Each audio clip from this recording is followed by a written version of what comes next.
But Debbie Cabebe joined Maui Economic Opportunity in 2000 as the organization's Chief Human Resources Officer.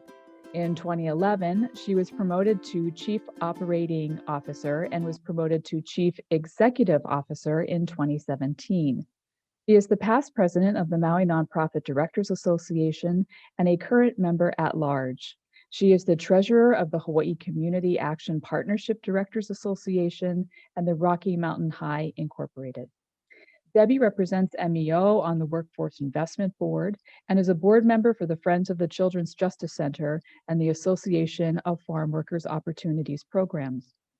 She is the chair of the Maui County Council on Aging and is a member of the Maui Chamber and the Maui Native Hawaiian Chamber of Commerce.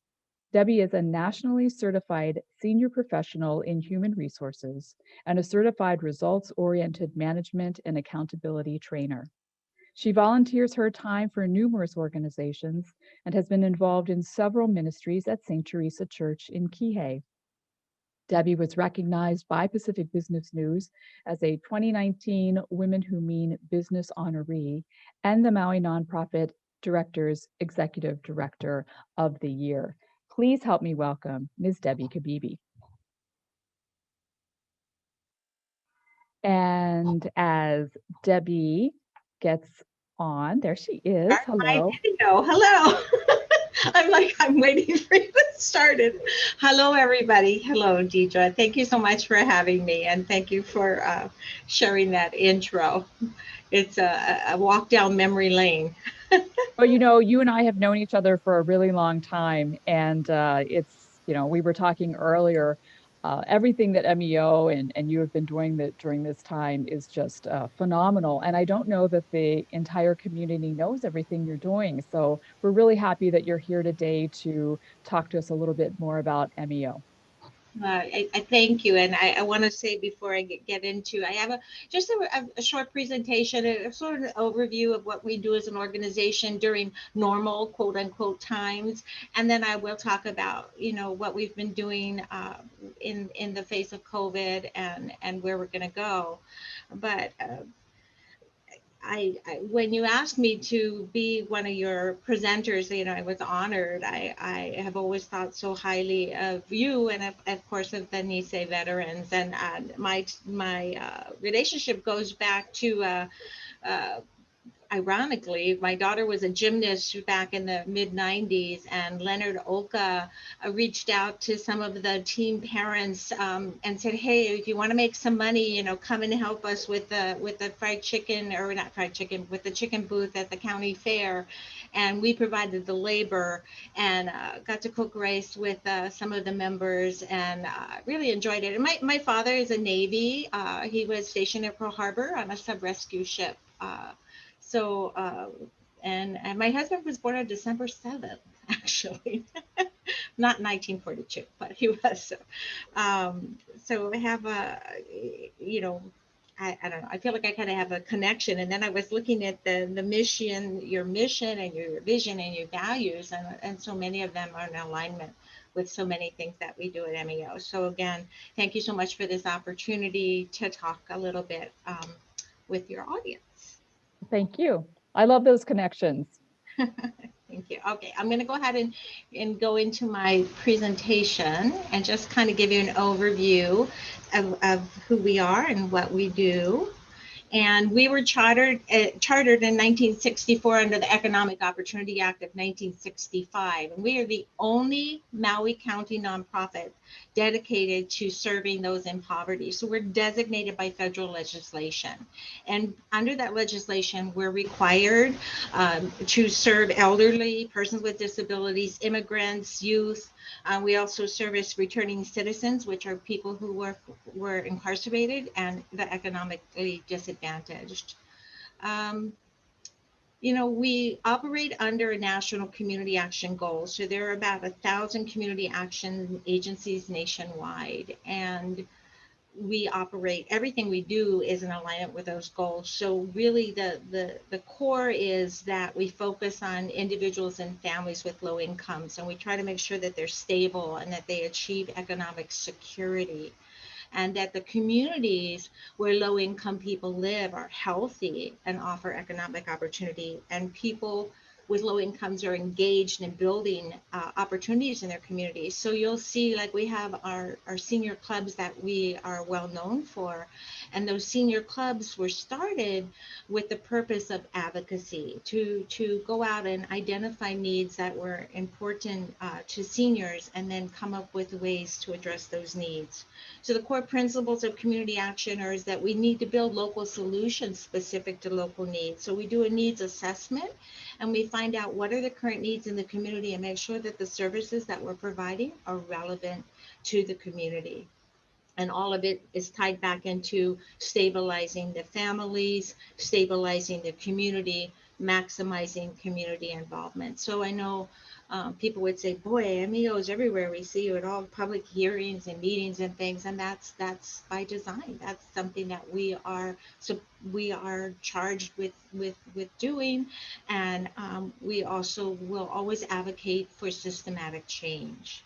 So our mission is to strengthen the community while helping people in need restore their hope, reach their potential, and enrich their lives. And I think it's in alignment with the Nisei veterans, where it says, find a hero in themselves through the legacy of the Nisei veterans. And yeah, I think, we're strengthening the community and helping people in need.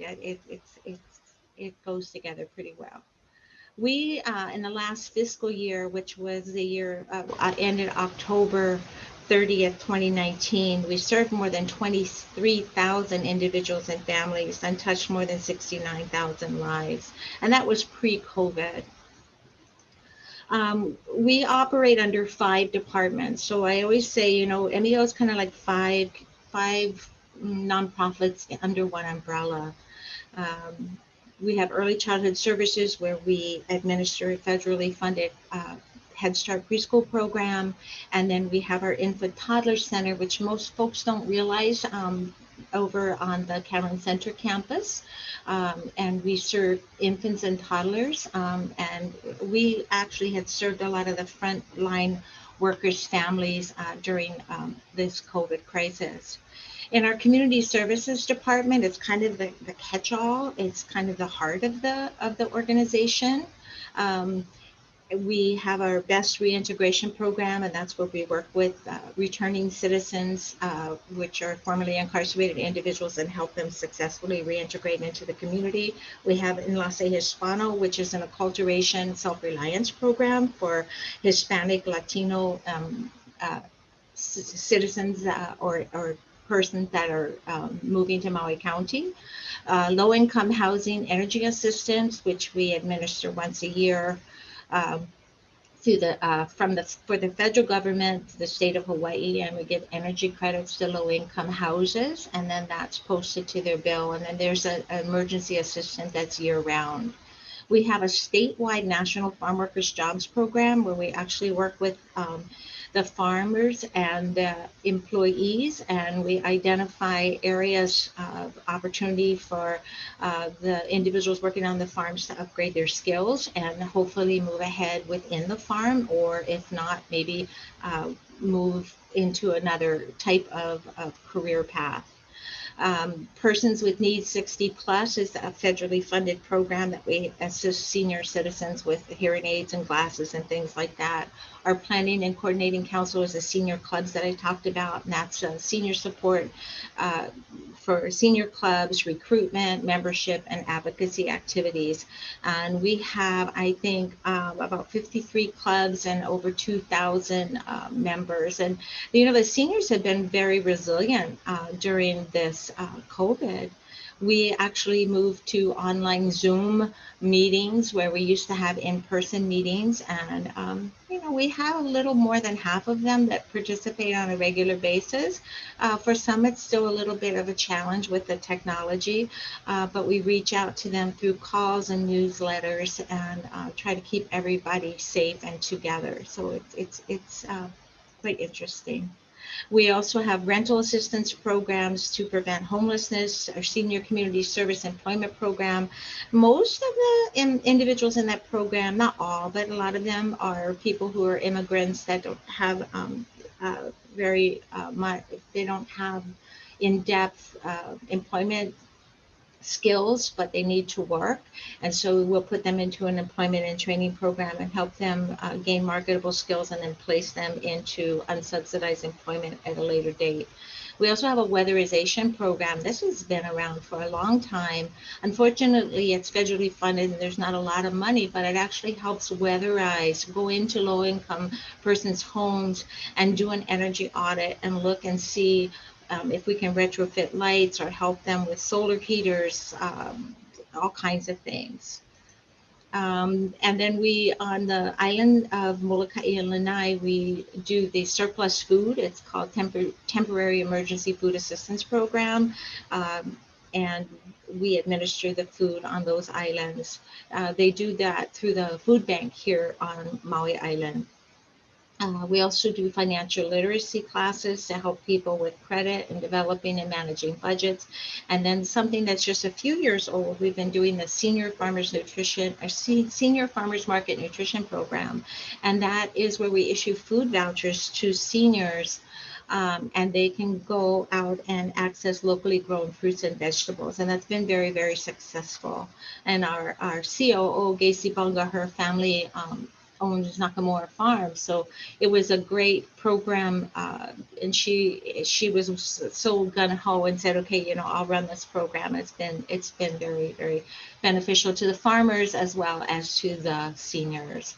We have a youth service program where we serve youth from 11 to 18 years, and we teach them substance abuse and alcohol prevention, cyberbullying, teen pregnancy, underage drinking, and they do a lot of community services. So this program is one of them that kind of struggled in the beginning because it was where we're trying to figure out, like, how do we reach out to these youth and keep them safe during COVID? And so, like everything else, we went to a lot of online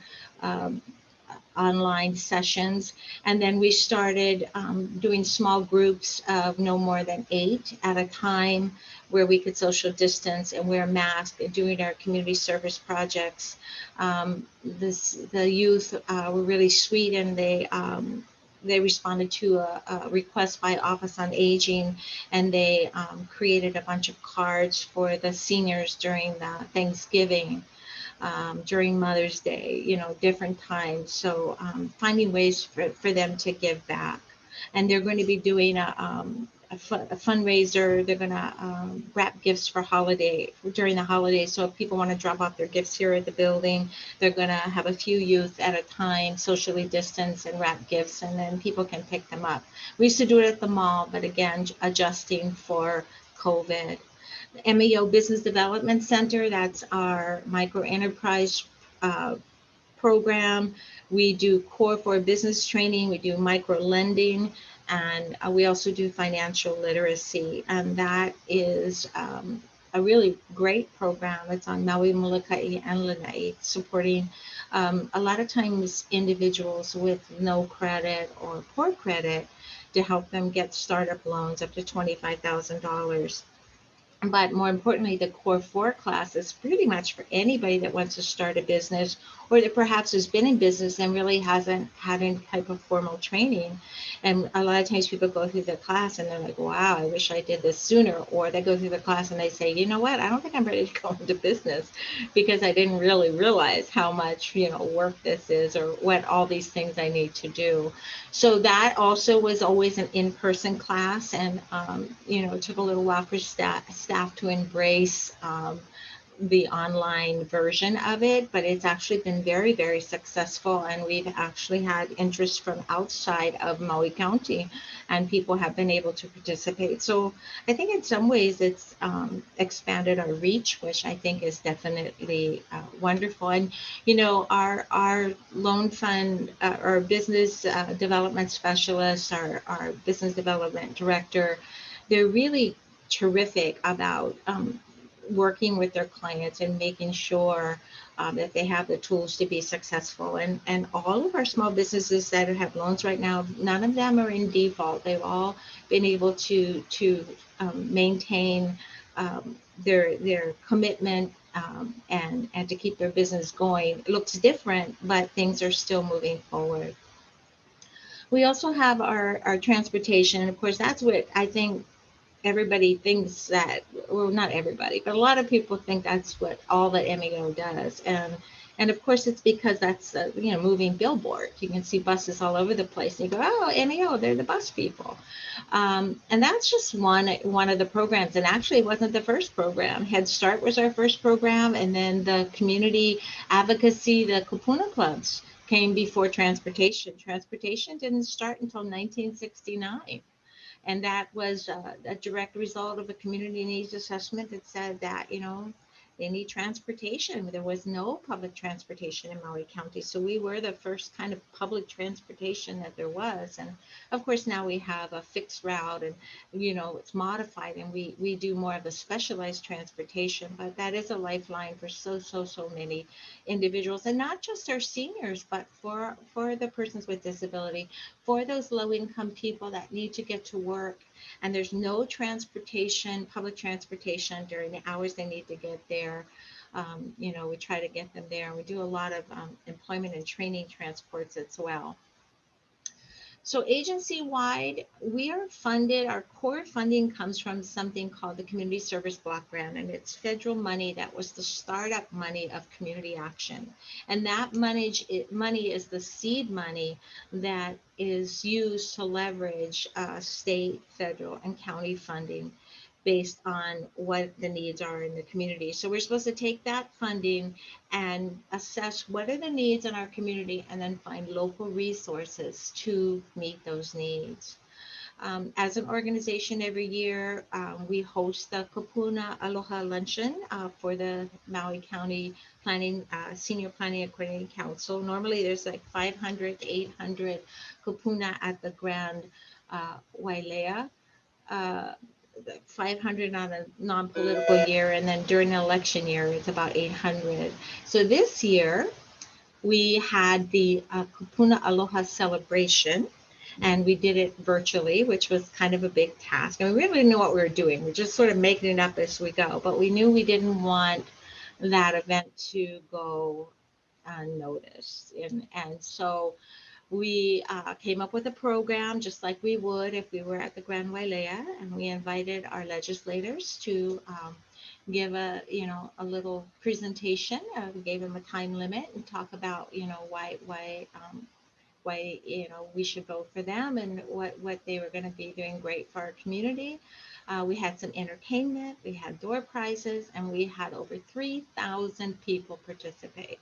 So I thought that was pretty successful, and considering we didn't know what we were doing, I was pretty happy with it. And I take no credit for any of the technical stuff. My staff behind the scenes, this young lady, Cassie, that's in this picture, she's our community services director, and she's one of our success stories. Cassie started out as a youth service employee running one of our prevention programs, and then she worked her way up and was promoted to the to the youth services director, and then she was the assistant community services director and now the community service director. So you can see MEO has a history of promoting within, and Cassie's of that generation that's very tech savvy, and so I'm very thankful for her and our IT director, Mr. Waco Muse, who is the patience of a saint, and both of them behind the scenes made it look really easy, and so we were really thankful about that. We also administer a project graduation program for the county, and then we also administer the Maui County Senior Fair. So we thought we were all hot stuff after we did the Kupuna Aloha Luncheon, so we took on the Senior Fair.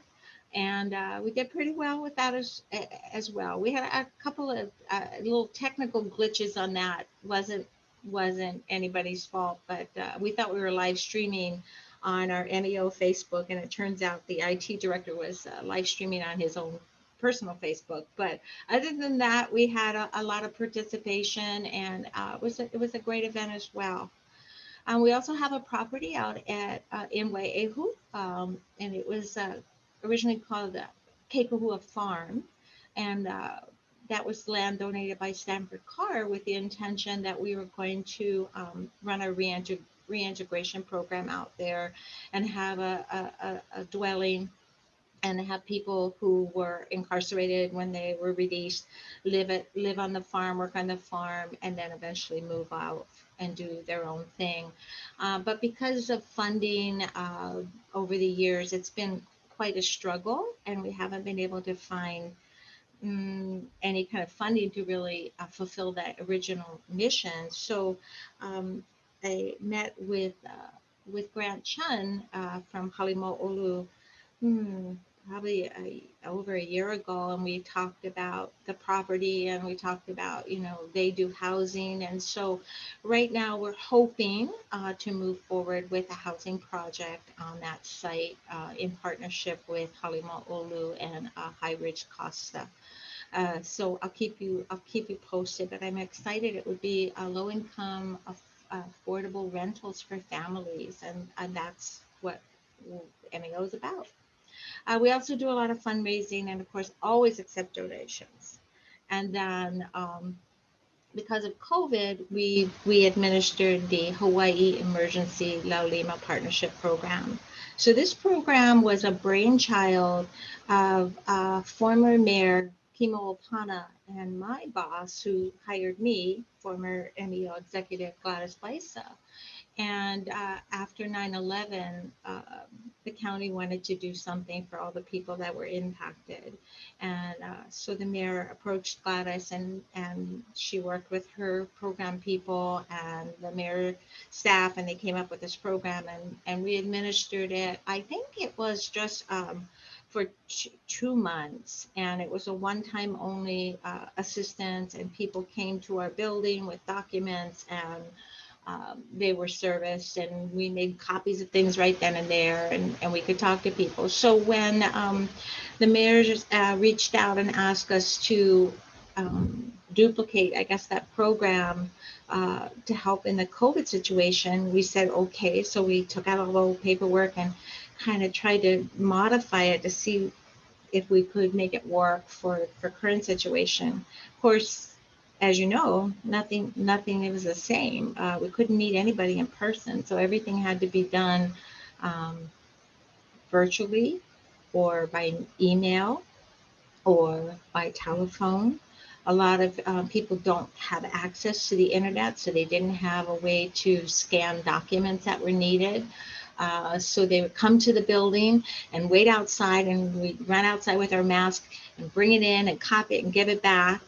Um, and it was a lot. It was supposed to go on. It was supposed to be till June. He approached us at the end of March. By April 1st, with the mayor's and his staff's help, we got the program up and running as of April 1st.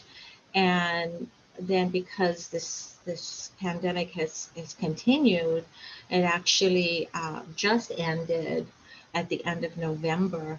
And the reason that it finally ended is the CARES Act funding is lapsing, and it had to close it up.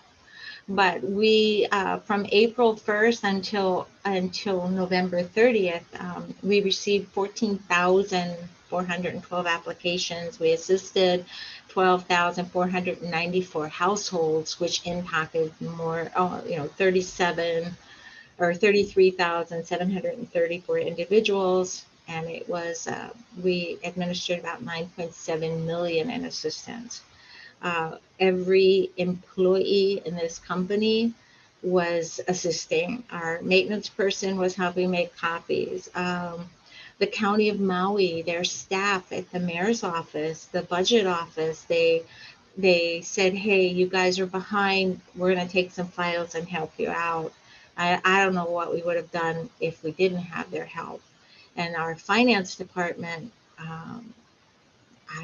for every application that we process, that equates to 4 to 6 transactions that they had to process. So um, it was quite a feat, but it was so we're so happy that we were able to help so many people, and then so sad that we couldn't help everybody.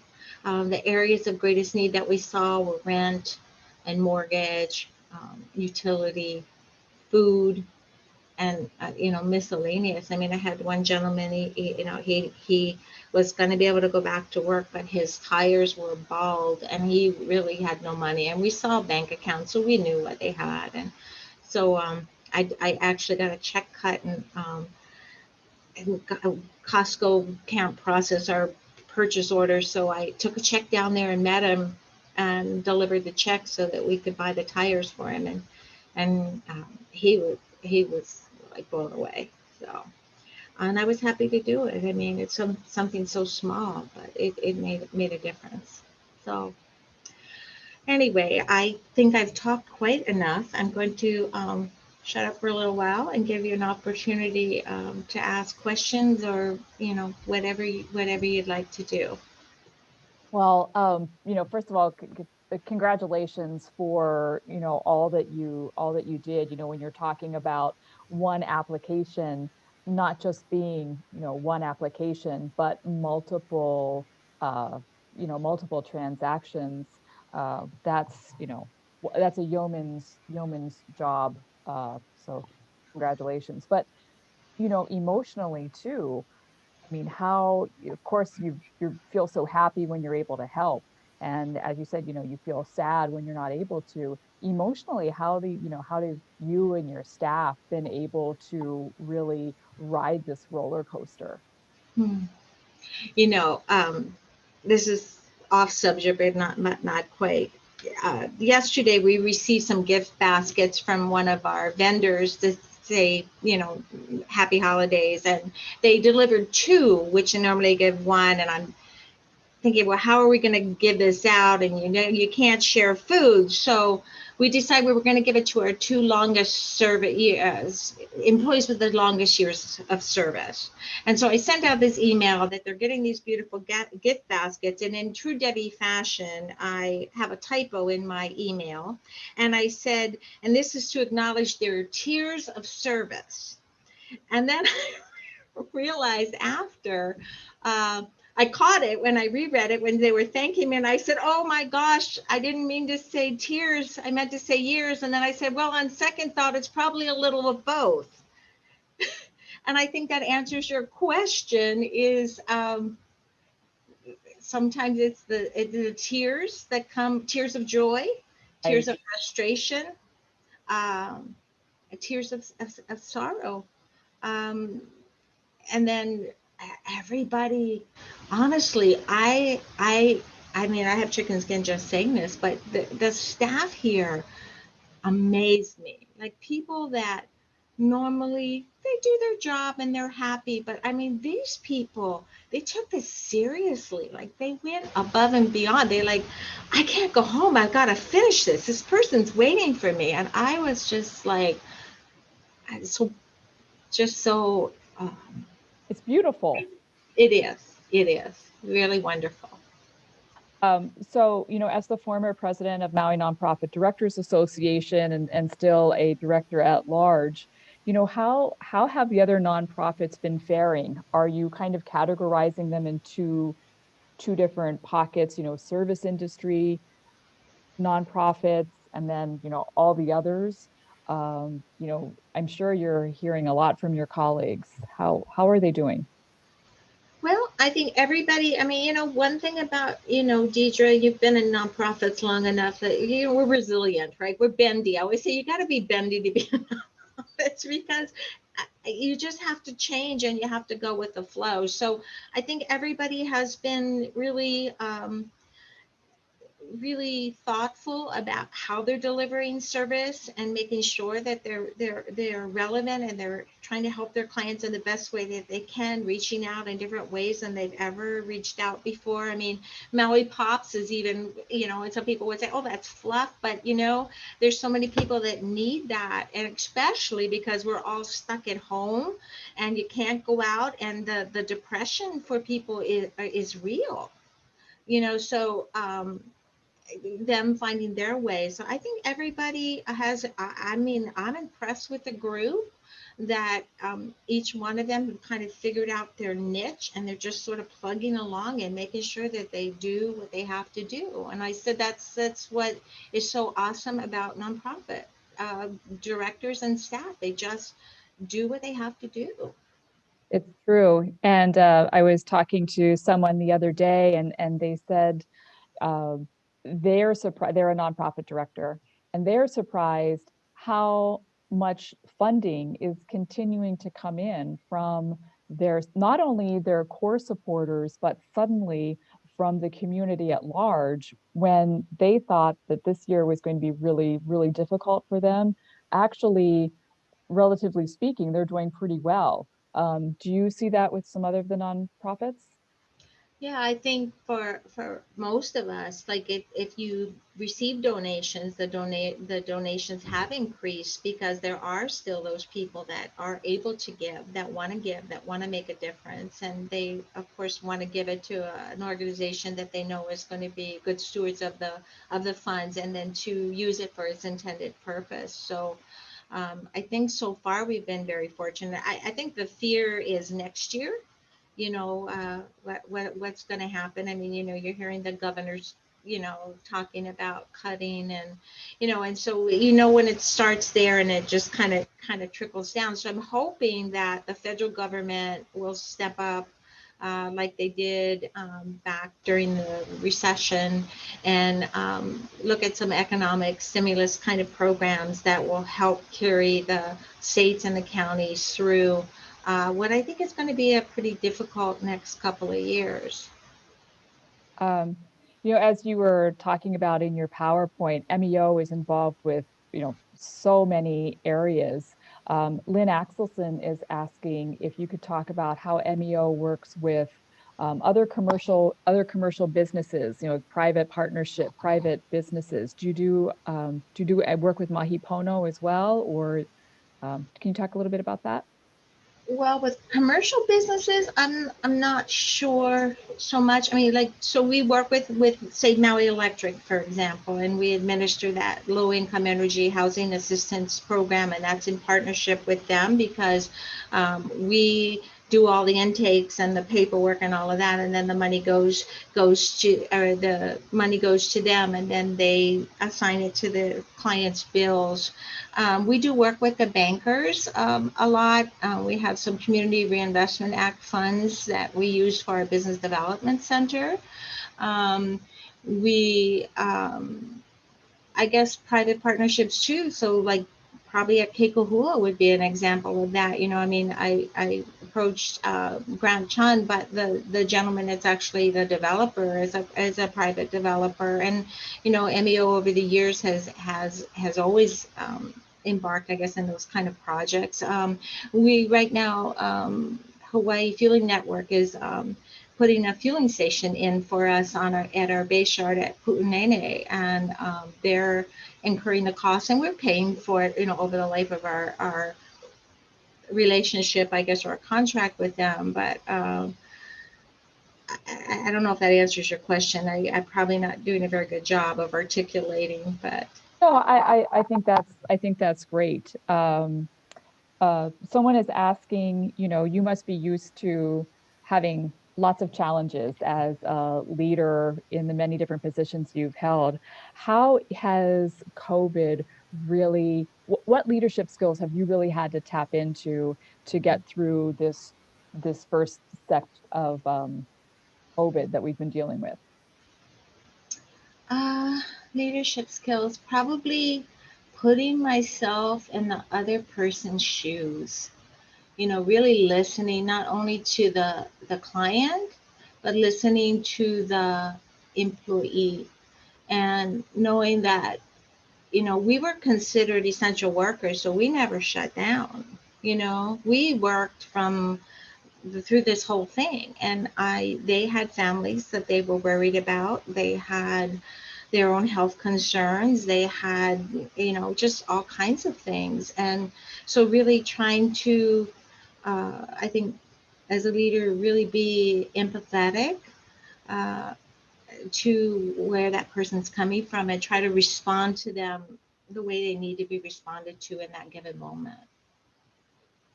Tell us a little bit more about the HELP program. I know it's ended now, um, but are you thinking that there might be a future for it? Are you working with mayor's office on anything moving forward? Are you able to talk about that? Well, I've heard rumors from the council and from the mayor, and I know that they would all love to do something else, and I think there still is a need. I can honestly say that we've publicly stated that I don't know if we as an organization could continue to operate the program in the format that it was in, because it really did take a toll on resources, emotional toll, physical toll. Um, I mean, I had people working 70 and 80-hour weeks because they, needed to get that done, and just from the influx of everything. So I don't know what that will look like. I know that they are looking at trying to do something, and I think that we need to do something as a community. And I would like to be a part of, or not I, but MEO to be a part of whatever that is, and hopefully it'll be something that is simple but really addresses the immediate needs that our community is facing.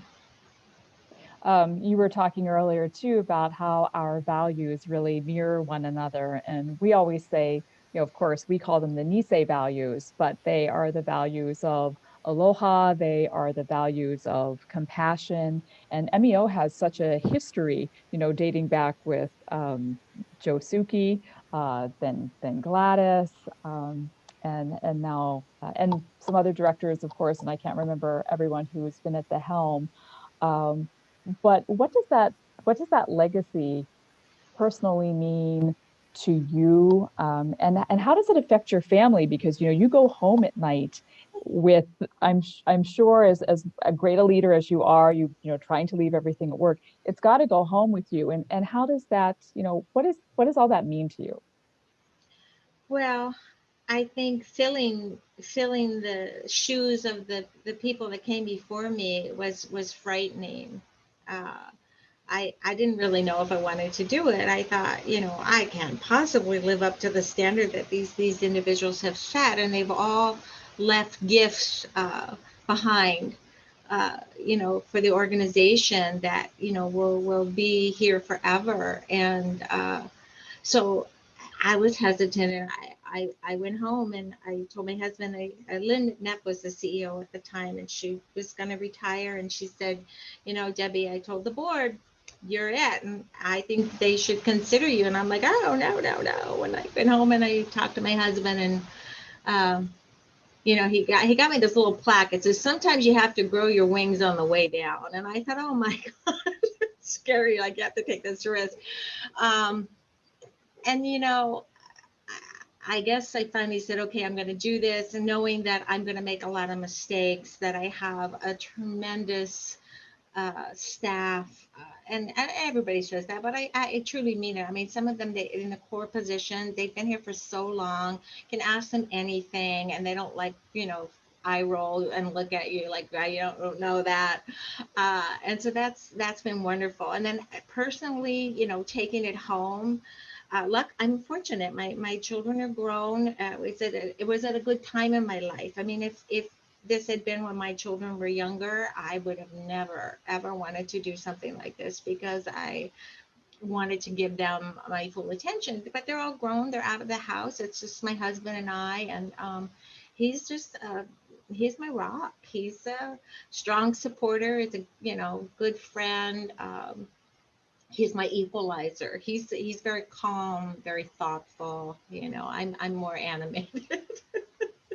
We had a women's panel a few weeks ago, and we were talking about that work-life balance, and they all said without that supportive partner, it's just you can't do it. And your daughter, of course, has followed in your footsteps as an executive director for a nonprofit. She's with Big Brothers Big Sisters, correct? Yeah. So, and of course we're just so proud of her, and she followed in your footsteps, because you were there before Big Brothers Big That's Sisters. Every, you know what, in Maui, it's, everybody, it's I just this big know. circle. You keep And going and around. and Debbie Revilla and I used to work together a long time ago. But yeah, Courtney, she's our firstborn, but our second child. Our oldest daughter is adopted. We adopted her when she was 14, and then Courtney is 12 years between the two of them. And then our son, Grant. And so Courtney went to college at Seattle U, which is a Jesuit college, and she was a criminal justice and forensic psychology major. She originally went there, was going to be an engineer, and we were like, yeah, you're going to be making all this good money. And she's like, I hate it, don't want to do it. And so she changed to criminal justice forensic psychology. When she was home in the summer, she would intern at the best, free intern, unpaid intern, at the best program, work with Margot Sneed, who's running PACT now. And she really liked human services and came back and was really lucky after she graduated with her bachelor's degree to get hired at Kahaleakiola. And then a coworker encouraged her, and they went back and got their master's degrees in social work, and the JD hired her, and so she's been really lucky, and she really loves what she does. So I'm happy Good. for her. All runs in the family. So a couple of questions came in. How many employees does MEO have? I think it was on your slide, but can you Yeah, refresh our memory? about 226, give or take a few, depending on what programs we're doing. That's right. And then your funding is primarily grants and donations. Uh, Is that correct? About 67% of our funding is county funding because most of our programs are county, and then federal.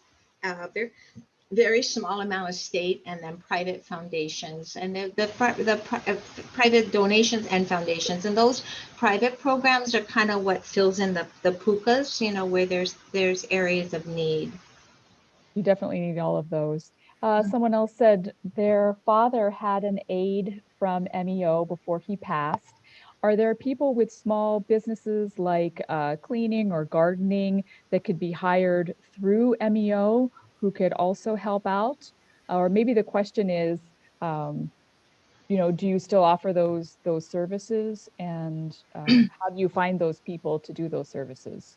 Well, we used to have a program, chore service aides, and I was looking back in some of the old annual reports, like from Joe Suki's time. They had the handy shoppers. They had all these different kind of programs. So we don't have anything that specifically handles that now. I think that is a program that Halimo'olu administers at this particular time. But in terms of small businesses that are through our Business Development Corporation, I don't think we have anybody with that background at this particular time. So you were talking about Cassie earlier, who's come up through the ranks, and I think Youth Services actually was here at Nisei Veterans right before COVID broke, and they had done some really lovely cards that for Maui Adult Daycare Center, but we also shared them with the preschool that we have a partnership with in Japan, and they loved it. So is mentoring a big thing for you personally, but also for MEO? Most definitely. I mean, Gladys, I remember, I came in as her HR officer, so I'm looking, at all the employees and, succession planning and all of that, and working alongside of her. And, she always said her philosophy was, promote within, because people understand the foundation. And it is complicated. I mean, because we are 5 nonprofits under one umbrella, there's so many regulations. It's in the state and federal, county, each individual program. So we definitely have succession plans for our leadership positions, but we also are working on implementing those agency-wide for all of our key positions. Because, if somebody that's been here, my purchasing specialist has been here almost 30 years. She has all this institutional knowledge. And if she leaves tomorrow, how do you fill that? So we're always looking internally to see how we can build, our community action motto is helping people, changing lives. And I always say it's not just changing the lives of the clients, but changing the lives of our, our employees. And if you look at MEO's history, how many community leaders have come out of this organization? It's true. It's very true. Um, you know, you were talking about everything you've been doing on Zoom and how well it's worked for you. Congratulations. How are you going to do opening of legislature this year? I don't even know what that's going to look like, but anybody who flies over to Honolulu for the opening of the legislature, you have to get your tickets very, very early because most of them have been bought out by MEO and all of your core supporters used to be in your pink shirts taking manju and mochi and all those delicious things over to Ledge because educating our elected officials is a huge, huge part of what you do. How is that going to look, do you think? Well, I'm hoping that we can set up some virtual meetings with them and do maybe some talk stories. And there might be some benefits to that because, of course, the opening day of the Ledge is not always the easiest time to really talk to everybody. So it's more of a see and be seen kind of an event and get to hear the speakers and things like that.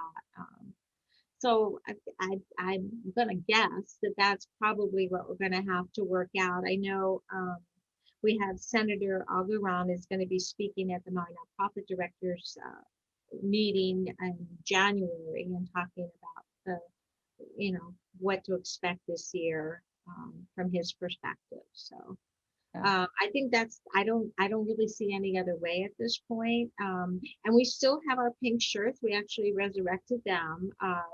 So you can have pink or gray, but certain days when we go to the Ledge, it's definitely all pink because that's what people know.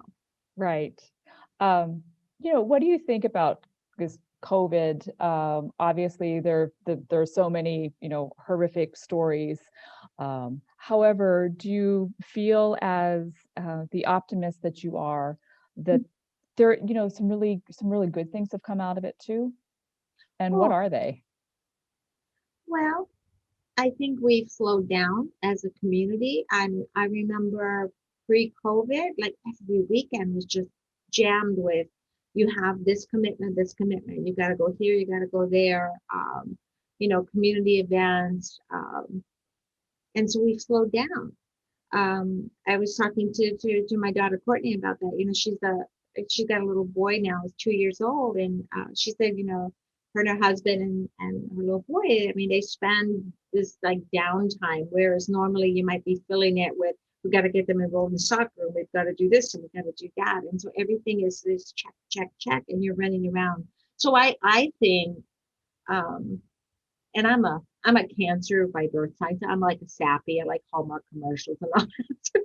I always like the whole family thing was always so important to me, and so I think it has allowed us to slow down and spend time with the family, of course, that are in our little bubbles. You can't spend it with your extended family, but so I think that is a good thing.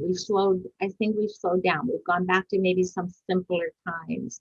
And then I just think the whole technology thing. I mean, quite honestly, I would have somebody turn on a Zoom or whatever for me before. I didn't worry about it because we didn't use it that often. And then it's like, okay, well, you gotta figure this out. And I mean, like I said, the seniors, I mean, I'm so impressed with them. It's very impressive, and we have a wide range of supporters, but to see the level of engagement from both our core supporters as well as how Zoom has allowed us to really branch out and bring people in from the mainland and even Japan in some cases. uh, it's really great, and we have all ages involved, and that's great. We love that. We have one of our high school interns who writes in every now and then, and he asked Paul Yonamine, who kicked off the series for us. He asked, Paul Yonamine, "Are we going to be okay?" And Paul Yonamine said, yes, we are. We have to be. We're resilient. But I'd love to ask that question to you too, on behalf of our intern. What do you think? Are we going to be okay? The nonprofit's going to be okay? Our community, are we going to pull through this? You know, I grew up on Oahu. Like I said, my dad was in the Navy, and we moved to Hawaii. I was 9. So Hawaii's been, I mean, my whole life. But I moved to Maui in my early 20s. I think the Maui County is one of the most resilient places that I've seen. I mean, I'm on all these national boards and I talk to people about what goes on in their community, but the way we come together as community and support each other, we're going to get through this. It's not going to be pretty, but we are going to get through this. And I think when it's all said and done, hopefully we're going to be stronger. Um, someone is texting in saying, how do they support MEO? Can they just go to your website? Can you donate via your website? Yes, you can go to www.meoinc.org and look at our website. We're actually updating that. We work with Melissa Umimori Hamp, and she's been saying, Debbie, you guys got to update that website, and I knew it. So we're in the process of doing that, but it functions, and there's a donate button, so you can certainly do that, and you can specify a particular program you'd like to donate to, or you can just donate it to the organization in general. And like I said, the donations are so important because they really fill in those pukas. Right. We have gently come to nearly the end of our hour. I'm going to come back to you for some closing remarks. But in the meantime, want to thank everybody for joining us today. Of course, thank you, Debbie, for taking time. I know how busy you are, and I know this is not easy. So thanks so much for taking your time. For those who are interested, on Monday, the 14th, we will be talking to Mike Rembis, the CEO of Maui Health System, and his Chief Strategy Officer, Jim Deagle. That's at 4 o'clock. And then on Tuesday, we'll be talking to the former managing editor of the Maui News, Mr. Lee Imada. Both of those events are at 4 o'clock, and they are on our website at nvmc.org. So you can go there and sign up for them. And then we are ending the year on December 19th with Pamela Sakamoto. She is the author of Midnight in Broad Daylight, a fantastic book. She will be closing out our Afternoon with the Author series for 2020. That'll be 1:30 on Saturday afternoon, the 19th. So again, be sure to check out our website at nvmc.org to sign up for those. And this talk, along with all of our other talks, will be available on our YouTube channel in about 2 weeks. So you can go to the Nisei Veterans Memorial Center YouTube channel, check out this talk and all of the other ones you may have missed or want to revisit. So Debbie, I'm going to go back to you and just ask for some closing remarks. I just want to thank you so much, Deidre, for that opportunity. It's been a good experience. I hope I didn't ramble too much. It's one thing about Zoom, you're not sure that you're talking to yourself. So I don't know. Difficult.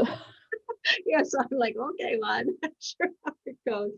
But you were talking about the bamboo and how it is strong and resilient, and I think of that as a nonprofit. I think MEO is strong and resilient. I mean, you look at, since 1965, we've been through, good economy, bad economy, but the need is always there, and the services may look a little bit different. But we're going to keep doing what we're doing because we believe in the community action promise of helping people and changing lives. So thank you again for the opportunity. Thank you for being on. It was marvelous. Best wishes, happy holidays, and to all of you out there viewing, until we meet again, a hui hou, be well and stay safe. Aloha. Aloha.